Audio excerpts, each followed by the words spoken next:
Hello हाँ ॾे ख़बर न न व्याज जा पैसा मां कीअं खणणु ॾींदोमांसि दिमाग़ु ख़राबु थी वियो तुंहिंजो बाबा अॻ में व्याज जा पैसा वठंदोमांसि मुंहुं पोइ वठंदोमांसि हा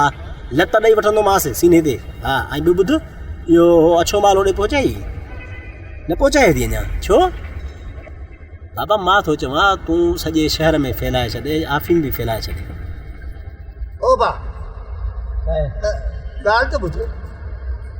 एॾा पैसा कंदव काॾे हां इहा ख़बर थी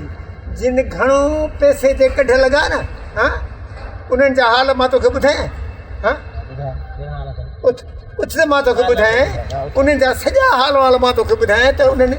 छा कयो ऐं उन खां पोइ उनजे वञण खां पोइ उन सां छा हाल थियो हीउ ॾिस हीउ सिर्फ़ु मिटी ऐं पथर जा ढेर न आहिनि हा पर हिते हर हिकु क़बर पंहिंजी कहाणी लिकाई वेठी आहे हिन क़ब्रिस्तान में उहे बि दफ़न आहिनि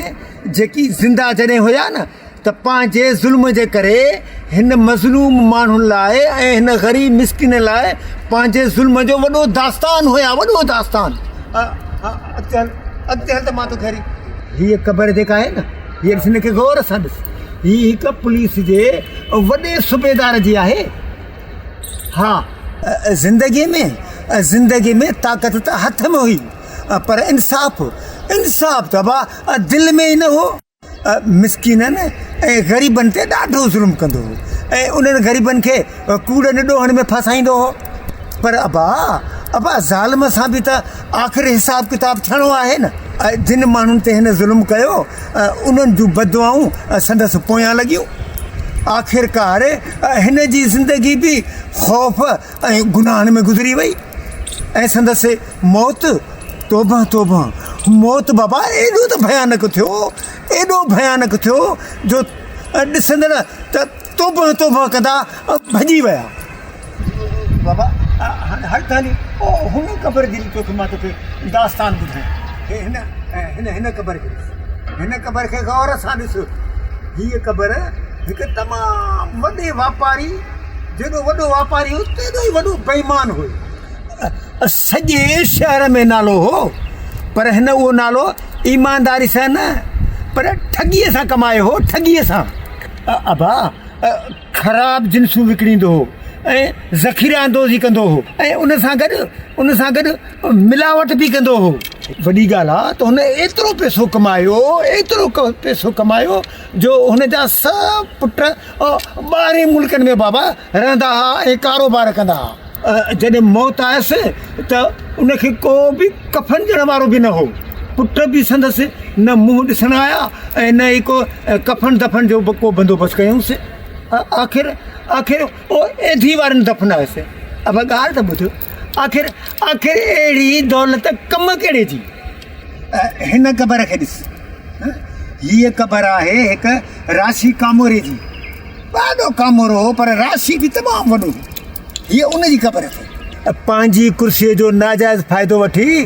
माण्हुनि खां पैसा फॿाईंदो हो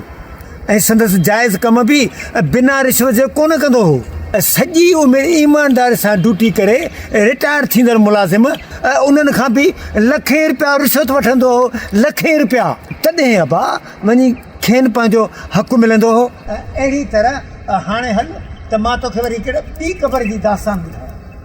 हल अबा हल हीअ क़बर हिकु कूड़ियूं दवाऊं लिखंदड़ डॉक्टर जूं अथई ज़िंदगी बचाइण बदिरां हिन कमीशन बचाइण ख़ातिर अहिड़ियूं दवायूं लिखियूं जेके माण्हूअ लाइ ज़हर हुयूं हिन कमीशन जे पैसनि ते त मुख़्तलिफ़ मुल्कनि जा सैर बि कया उमरा कया ऐं घर जी हर सहूलियत जो सामान उन कंपनी जे मालिकनि खां वरितो तोबा बाबा पोइ आख़िर हिकु ॾींहुं उन कादिर जो कहर संदसि मथां अची कड़कियो ऐं हू पाण हिकु किनी बीमारी में फासी पियो तोबा आख़िर अबा हिकु ॾींहुं ज़हर खाई पंहिंजो अंत आंदई तोबा अबा इहे छड़ कंहिंसां बि न थिए जाली दवाउनि वारनि खां सवाइ जनाज़े में को बि शरीक न थियुसि हाणे अचो त मां तोखे ॿिए किरदार जी कहाणी ॿुधायां हिन क़बर खे ॾिस हीअ क़बर हिकु जज जी आहे पर अफ़सोस त हीअ जज इंसाफ़ कंदड़ न हो। पंहिंजी कुर्सी ऐं ताक़त जे नशे में पंहिंजे मौत खे विसारे वेठो हो। अफा पैसनि जी लालच में फ़ैसिलनि खे विकिणंदो रहियो ऐं बेगुनाह माण्हुनि खे ॾोही साबित करे ऐं ॾोहिनि खे आज़ादु करे छॾींदो हो। जिन माण्हुनि ते हिन ज़ुल्म कयो उन्हनि जूं आहूं ऐं बददुआऊं हिन जे पोयां लॻियूं रहियूं। अबा आख़िरकार जॾहिं संदसि पंहिंजो हिसाबु किताबु थियो त को बि हिन जे लाइ दुआ घुरण वारो कोन हुयो। हिन जी क़बर ॾिस केॾी ख़ामोश ऐं वीरान आहे। केतिरनि ई गाॾियुनि जे प्रोटोकॉल में हलण वारो अॼु ॾिस कीअं बेवस ऐं लाचार आहे। अफ़सोस संदसि को क़बर ते फ़ातवा खाने वारो बि कोन आहे। अॼु क़बर ते को दुआ घुरण वारो बि कोन्हे। अॻिते हल त वरी तोखे ॿी क़बर जी ॿी कहाणी ॿुधायां। हल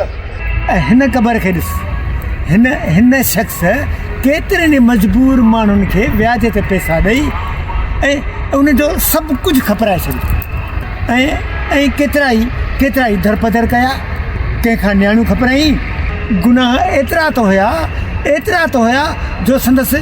क़ब्रिस्तान बि जाइ ॾियण लाइ आमादा न हुयो ऐं संदसि रूह अञा ताईं दरपदर हूंदो। यादि रखो त हीअ दुनिया फ़ानी आहे ऐं हिते को बि रहणो न आहे। हिन मंज़र खे ॾिसी पंहिंजो पाण खे तव्हां सुधारण जी कोशिशि कयो। हे असांजे सम्झाणी आहे।